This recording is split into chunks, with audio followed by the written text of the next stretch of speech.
I don't have long, so you need to listen to me, not as a viewer, but as someone whose life might depend on it. We've all been there, haven't we? Stuck on a website where the moderators are gods and the rules are a cage. You think it's just annoying? You think it's just bad management? God, I wish I was that naive again. I found a place that doesn't just delete your posts, it deletes you. I don't have long, so you need to listen to me, not as a viewer, but as someone whose life might depend on it. We've all been there, haven't we?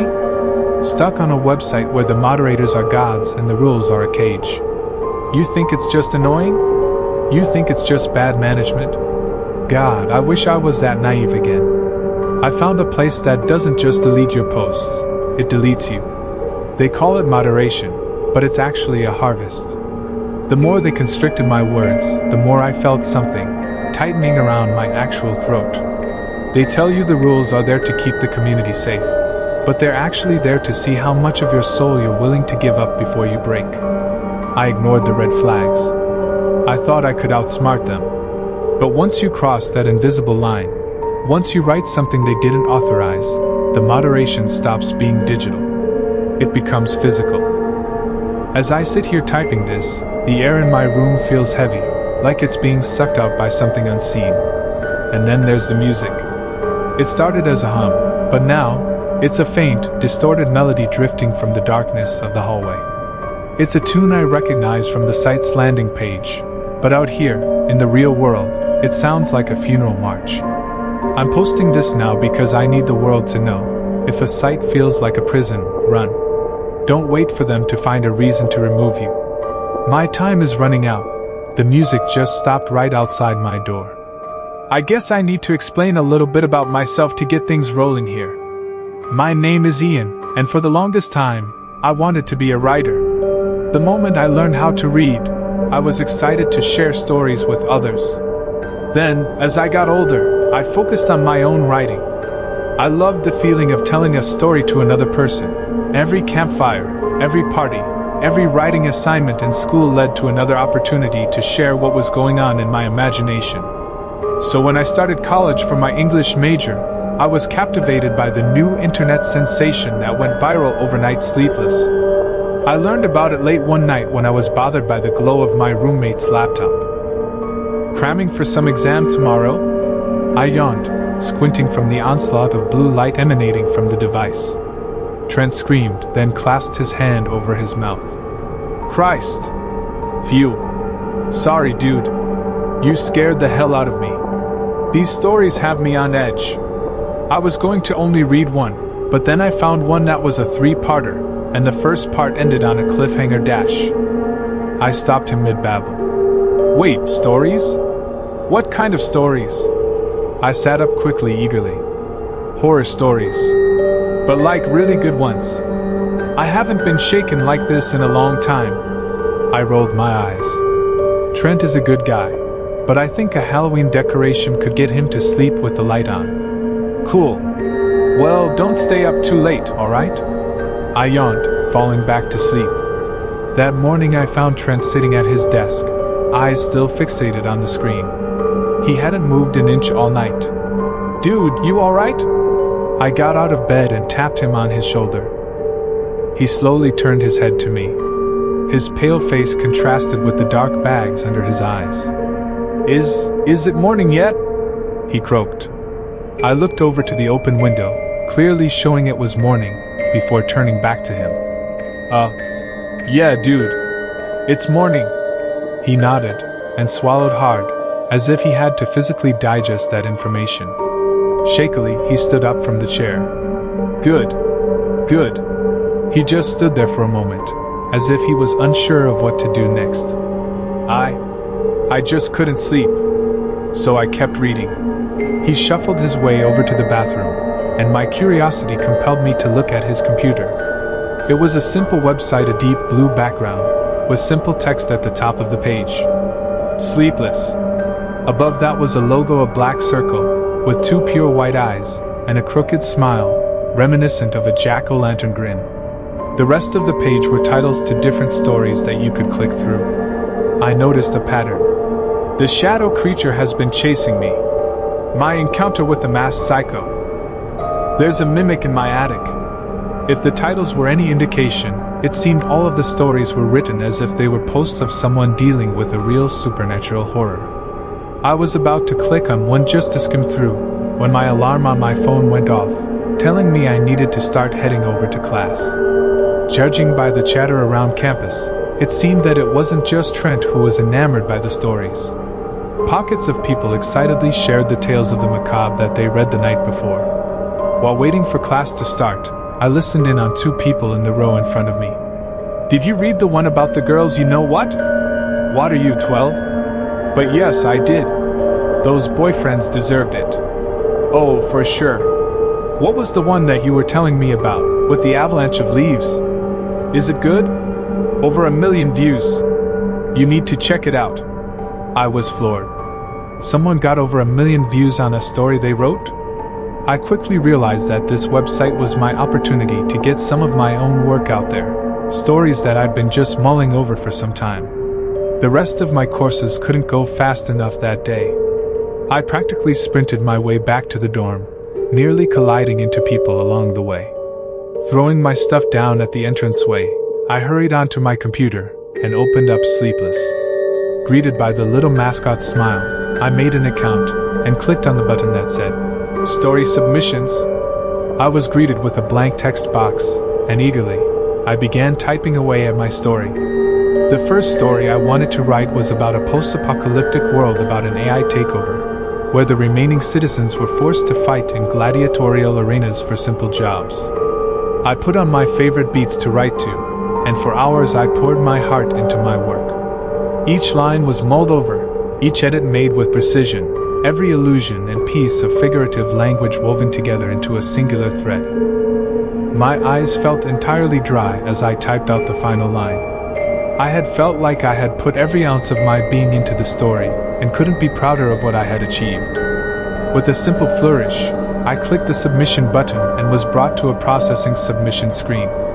I bounced in my seat with glee, already getting lost in the idea of my work finally being seen by such a massive audience. The start of something fantastic. I was startled by the ping from the website, which clearly gave a negative tone. The little sleepless mascot shook its head from side to side, and a message appeared. Thank you for submitting to Sleepless. Unfortunately, your story does not meet the requirements of our website and has been removed. If you wish to be connected to one of our agents to determine cause of removal, please click the button below, and you will be assigned to the next available agent near you. Near you? I felt the message was a little strange, but I was too determined to know why my story was kicked from the website to worry about the details. I clicked the button, Assign Agent, and waited. After a brief moment, a text box flickered on the screen, and a message appeared. Good evening, Ian. I am your assigned agent.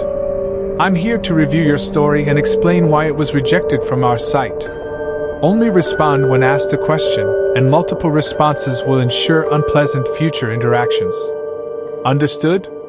I rubbed my eyes, unable to process just how rude this agent was. I felt I had to play nice, though, as this was my big shot of getting my work out there. So, I typed a simple, understood, and waited for my response. I didn't sit there long, as more text began to fill the screen. Excellent. Taking a look at your work, your story is set in the future. This is a violation of Rule 6, regarding time frame. If you have not reviewed our rules, I highly suggest you do so now. The current story you submitted will never be allowed onto our website, no matter what revisions are made. If you attempt to resubmit this story, you will not like what follows next.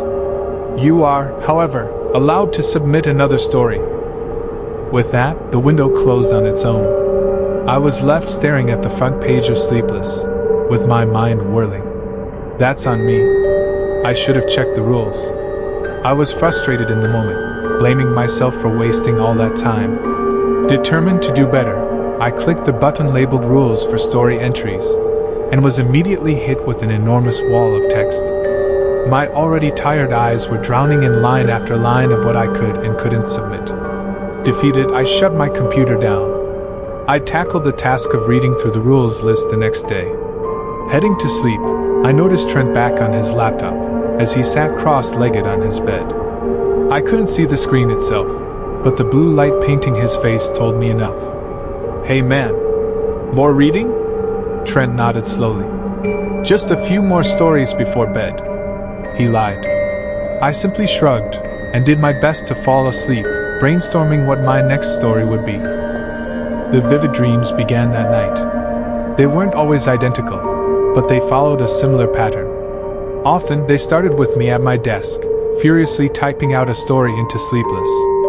I'd be on a roll, and so I'd type faster and faster. My fingers could barely keep up with the speed that I was pouring out my soul. Then, the skin at my fingertips would start to thin and bruise, but no matter how much I wanted to, I couldn't stop writing. The wetness on my fingertips would alert me that I'd broken skin, and still I'd type, unable to peel my eyes from the screen. Even the sickening clack of bone on plastic wouldn't slow me down. Finally, I'd feel some sort of presence directly behind me.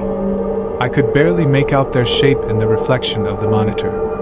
They were tall enough that I couldn't see their head. The soft chimes of a music box would drift through the air, followed by the feeling of their hands around the sides of my head.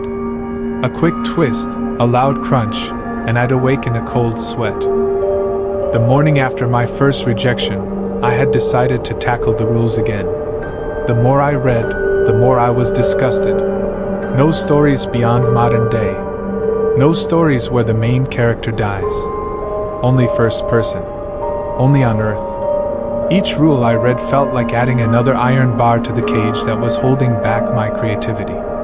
I took a moment to swallow my pride. At the time I thought Sleepless was still my best shot at making a name for myself. I just had to play by their rules, get a few stories accepted, and from there, I could write whatever I want. When I wasn't attending classes, every moment was spent on planning, writing, and editing my next story. This time, I focused on a slow burn. My plan was to reveal a creature at the end of the story, one who's been there the whole time. I carefully laid hints all throughout the story, hoping to lure the reader in along for the ride. I was eager to make sure my second story was perfect for Sleepless. The day I went to submit it, I remember reading my story over line by line, meticulously scanning for any spelling errors, wanting to make sure my story was perfect this time. When my eyes finally started to get sore, I finally hit the submit button and breathed a sigh of relief. It's only a matter of time before the views start rolling in, but once again, the Sleepless mascot sullenly shook its head. The dreaded rejection message appeared on my screen, a mark on my ego. No! This one was perfect! I slammed my hands on my keyboard. A chat box reminiscent to the first time appeared on screen, showing a record of my previous conversation with my agent. The bubbles appeared for a moment, before a new message appeared. "Good evening, Ian. Your latest work was not accepted on Sleepless due to Rule 36. Something must happen in your story. The current story you submitted will never be allowed onto our website, no matter what revisions are made. If you attempt to resubmit this story, you will not like what follows next. You are, however, allowed to submit another story." This time, I needed to get my say in. I had to fight for my work. With all due respect, I think there's plenty that happens in my story. It's a slow burn, yeah, but I think it really punches at the end. I wasn't thinking, and quickly I sent another message. "Isn't there any way you can give it a shot on your website? Please?" There was a pause. I held my breath, waiting for a response. Quickly, the words flashed across my screen, each line causing the pit in my stomach to grow. "I did not ask for your opinion, Ian. I have also told you not to message me more than once. You'll need to be reminded to follow the rules. I will ensure you remember. If you want to submit a story to Sleepless, then it needs to be good. Don't waste my time." Once again the chat box closed itself. I let out a groan of anguish. More time wasted. Another rejection, and now, a warning. I did everything I could to hold back the tears as I shuddered. I pushed my seat out and decided to take a walk in the cool night air to clear my head.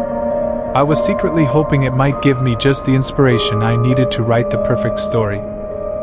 Most of the campus had retired as I walked the pathway in between dormitories. The only sound that greeted me was the chirp of the crickets and cicadas, their night choir doing little to bring peace to my frustrated mind. I clenched my fists, replaying the rejection in my head. The first denial could have been chalked up to not knowing the rules. But the second? The second rejection beat upon my skull like waves upon the shore. Was I a good writer? Were my stories even worth writing down? Did I know what I was talking about? I sniffled, unable to hold back the tears anymore as they silently rolled down my cheeks. My passion for storytelling was being tested. I was ready to throw in the towel. At some point that I was lost in my own head, I didn't realize another noise had slipped its way into the night soundscape. Carried softly on the wind was a tune, ethereal in its location. It reminded me of a baby's mobile, or a music box, as the lullaby twinkled its way toward me. I stopped walking to get a better read on the sound. The melody both comforted me and made the hair on my neck stand. I was torn between an overwhelming sense of drowsy bliss and primal panic. I swerved my head around, hoping to catch whatever was making the noise. Far off in the distance, my eyes locked upon an unnatural shape. It was tall, slim, but unmistakably humanoid. This mass of inky shadow blurred at the edges, holding no definite shape. Staring at me were two unblinking dots of white light, like far-off train headlights at the end of a tunnel. In a stilted movement, it began to tilt its head at me, and a loud ratcheting noise echoed with each further degree of tilt. It reminded me of winding up a music box. Si-cha-ra-ra-ra-ke. Si-cha-ra-ra-ra-ke. Si-cha-ra-ra-ra-ke. I held my breath, unable to move. I begged my feet to sprint, but I was locked in place. It took its first silent steps towards me, the music now emanating louder from it. As it drew closer, I noticed a detail buried within this thing's chest. At first glance, it appeared this shape had ribs sticking out of it that would twitch at certain intervals. The closer it got, the more apparent that its ribs were actually pieces of a metal comb, each prong vibrating to create a note of the melody that trapped me in its path. My body trembled violently, the fear clamoring to rip its way out of my throat, but my clenched teeth forced my scream into a shuddering whimper. The shape brought itself as close as it could, to meet face to face. The white lights imitating eyes felt like they were boring holes directly into my corneas. Its shadowy limbs dug blurry claws into my sides.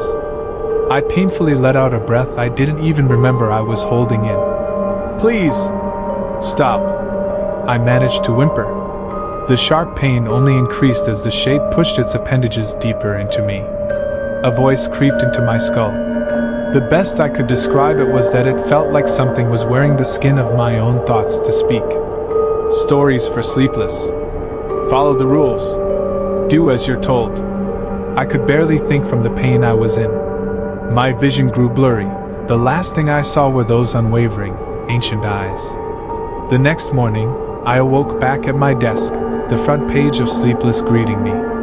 At first, I thought it was just a nightmare, like the reoccurring one I kept having. The dull ache in my sides when I stood, however, told me differently.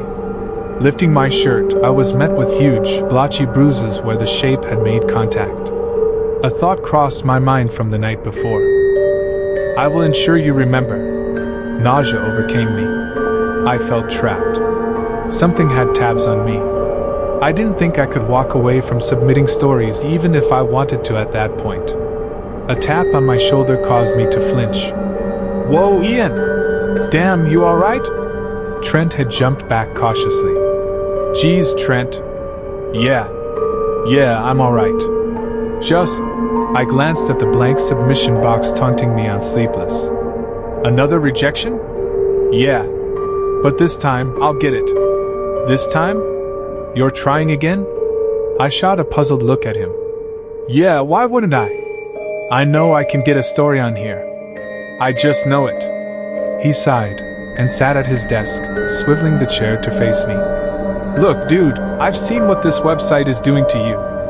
Yeah, it's fun to read what's on the site, but why does it matter to you so much getting on this website?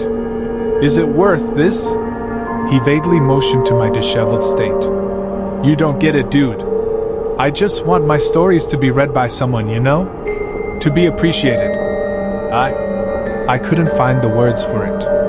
Validation? Acceptance? To prove I have something of worth to say? So I don't get killed by some shadow deity? I let the silence finish my sentence. Trent chewed on the silence. I mean, with how many rules that site has if something gets accepted by them, is it really even your story at that point? He checked his phone, then stood up. Shoot, can't be late for class. He shot me a look of concern, then hurried out of the dorm, leaving me alone with the ghost of his words and my own inner turmoil.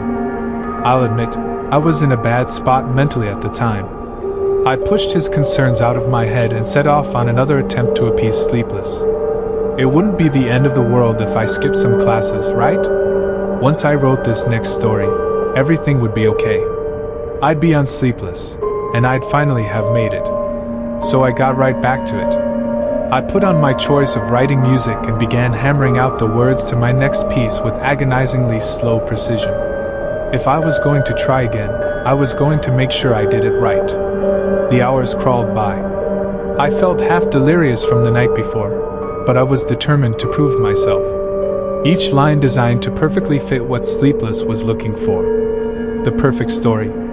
Right. At some point in my writing binge, I had a haunting realization. What sickened me was that despite the video for my music having reached its end, music still drifted through the room.